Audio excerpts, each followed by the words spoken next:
Voilà, donc qui je suis sinon? Je m'appelle Gabriel Brun, je travaille dans le nord de la France. J'ai un PC ASAP à Paris, mais je prends le contrôle de ce PC à distance, ici. Voilà, je travaille ici, comme ça, oui. Euh, c'est c'est mon environnement de travail.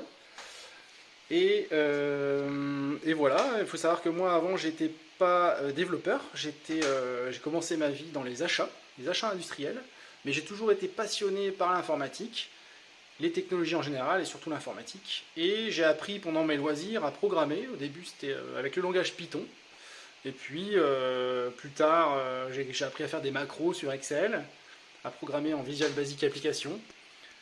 Et par la force des choses, j'ai appris, enfin pour les loisirs plutôt, le HTML, le CSS, le JavaScript.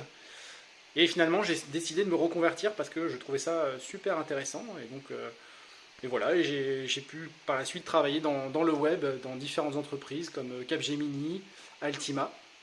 Et aujourd'hui, je suis freelance et je travaille pour vous pour faire ces tests automatisés pour votre application ASAP 4.0. Voilà, comme ça, vous savez qui c'est quand on vous parle de Gabriel. C'est moi. En fait, les développeurs avaient choisi la technologie Cypress pour réaliser des tests automatisés. Donc, à quoi ça ressemble Cypress? Je vous montre rapidement. Il y a des personnes en fait qui vont donc créer votre application ASAP 4.0 ici. Ils vont la faire évoluer et du coup, quand elle va évoluer, il se peut qu'il y ait des bugs. Donc, on va aller tester en faisant ce qu'on appelle des tests end-to-end. C'est-à-dire qu'on va aller sur certains écrans, on va cliquer sur certaines cases, on va rentrer certaines choses, on va cliquer sur certains boutons, etc. Puis on va vérifier qu'on a bien les effets escomptés. Et le problème de ça, c'est que c'est assez long parce que il y a plein de choses à tester, c'est une grosse application. Donc l'idée que la team ASAP a eue, c'est d'automatiser tout ça et de réaliser des tests end-to-end automatisés. Donc c'est pour ça ils ont choisi ensuite le framework Cypress. Et alors donc, comment ça fonctionne? En fait, par exemple ici, j'ai un ticket 256, où ici j'ai un scénario de test, et également une vidéo dans laquelle on va tester manuellement. euh, Il y a quelqu'un qui va tester manuellement, qui va dire voilà, c'est ça le test qu'on doit faire, et moi je dois le reproduire pour que ça soit fait de façon automatique. Une fois que c'est codé, ça donne ceci. Donc là, je lance le test. Donc c'est un test parmi d'autres, hein. Il y en a plein. Il y en a plein comme ça qui permettent de vérifier que l'application fonctionne.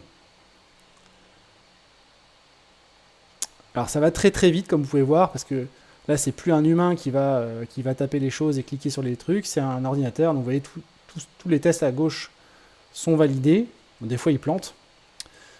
Mais voilà, ça ressemble à ça, un test automatisé. Donc là c'est l'ordinateur qui fait le test en fait. Et à la fin, donc là je lance juste un test, mais on peut lancer une batterie de tests comme ça et avoir un résumé de ce qui est passé et ce qui n'est pas passé. Donc ça permet à chaque fois qu'il y a une mise à jour de l'application de vérifier que tout passe bien, comme avant. Alors là, voilà, le test est terminé. Il y a eu 105 tests dans ce...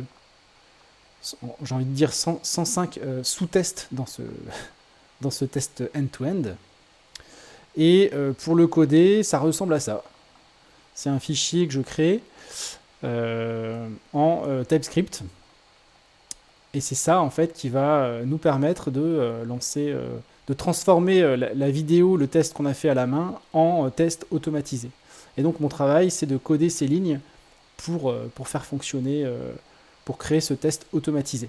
Donc, c'est génial. L'inconvénient, par contre, c'est que c'est les tests les plus fragiles. C'est-à-dire que dès qu'on va mettre à jour l'application, si jamais le bouton, on change un petit peu la structure HTML ou quelque chose comme ça, l'ordinateur, lui, il est très bête, donc il va pas comprendre et il va dire bah non, j'arrive pas à cliquer sur le bouton, par exemple. Donc il va falloir modifier à la main le test pour qu'il soit pour refléter les changements qui ont eu lieu dans l'application. Donc ça, c'est l'inconvénient des tests end-to-end. Par contre, quand il marche bien, c'est cool parce qu'on voit tout de suite qu'il y a un bug si jamais quelque chose ne marche plus. Et maintenant, je vais aussi vous montrer une application que j'ai créée qui va nous permettre justement de lancer des tests automatisés et de consulter les résultats. Donc vous allez voir que cette application, elle est, comment dire, les résultats qui sont affichés, pour l'instant, il n'y a pas grand chose qui est affiché, mais c'est normal. Mais en tout cas, je l'ai testé, ça fonctionne. C'est juste qu'en ce moment, les tests, il faut justement retravailler dessus. Mais c'est juste pour vous montrer rapidement les différentes features de cette application. Donc on l'a appelé ASAP Quality. Donc à la base, on voulait tester, lancer un build complet, c'est-à-dire télécharger une branche, un build et lancer tous les tests end-to-end. Et on s'est aperçu qu'il y avait un problème, qu'on ne pouvait pas tout lancer. On pense que ça vient du serveur, mais comme ça impacte uniquement les tests automatisés, on a trouvé une solution de secours qui sont de lancer une portion des tests qu'on a classé par dossier. Je vais y revenir. Et juste, on a une fonctionnalité donc, dans cette application qui permet aussi de lancer un seul test. Donc on clique ici, inspect, et on va cliquer sur ajouter. Et là, on va pouvoir dire, je veux la branche Intel, le build Intel et le test Intel. Et ensuite, on va cliquer sur lancer le test. Et là, ça va enregistrer dans ce dossier-là, dans le dossier test result spec, ça va nous enregistrer un fichier qui va ressembler à ça. On aura tout le détail du test et à la fin, on aura si ça a passé ou pas. Là, par exemple, ça n'a pas passé. Donc, on sait que ça a fail. Alors, pourquoi je vous montre ce fichier-là avec un seul spec? C'est parce que maintenant, on a la possibilité donc, de lancer des dossiers complets de tests. Alors, je vais vous montrer. Donc, si on veut ajouter des tests, on va cliquer sur Ajouter, ici. Et là, on va ajouter autant de tests qu'on veut. Donc, si je clique une fois, ça va me mettre ce bloc-là. Si je clique une deuxième fois, ça va me mettre un deuxième bloc. Une troisième fois, ça va mettre un troisième bloc. Je pense que vous avez compris. On peut aussi supprimer les blocs. Là, je vais en laisser qu'un seul. Et dans chaque bloc, on peut dire, voilà, je veux, par exemple, tout cocher les dossiers. Donc, lancer tous les tests qui sont dans les dossiers composants, tous les tests de chacun des dossiers. Avec le build, par exemple, develop, la branche develop et le build 703.1, par exemple. Donc là, si je clique sur lancer les tests, ça va mettre beaucoup de temps et ça va lancer tous les tests de chacun des dossiers qui sont cochés. Suite à ça, on va pouvoir regarder ce qu'il y a à travailler. Donc, par exemple, dans le dossier composant, on peut voir que sur ce build-là, on a tous ces tests-là qui ne marchent pas, qu'il faut donc travailler. Là, je ne vous parle pas vraiment des tests, je vous parle plus de l'application qui permet justement qui va nous permettre de lancer les tests et qui va nous permettre de voir les résultats. Donc, on peut voir ce qu'il y a à travailler. On peut voir également les régressions. Donc là, on pourra voir les régressions. Donc, c'est ça qui est important, c'est de savoir qu'est-ce qui marchait avant et qui ne marche plus maintenant. D'ailleurs, juste un truc. Si je change là, et ça change aussi ça. C'est pour ça. Ensuite, on aura les améliorations. Donc les améliorations, pareil. On aura ici ce qui marche et ce qui ne marche plus. Alors ce qui m'embête, c'est que, chose que je voulais vous dire aussi, donc on avait déjà créé une application comme ça en version 1 où on essayait de tout lancer les tests, mais ça ne marchait pas. C'est pour ça qu'on a fait une V2 où on va pouvoir lancer par dossier.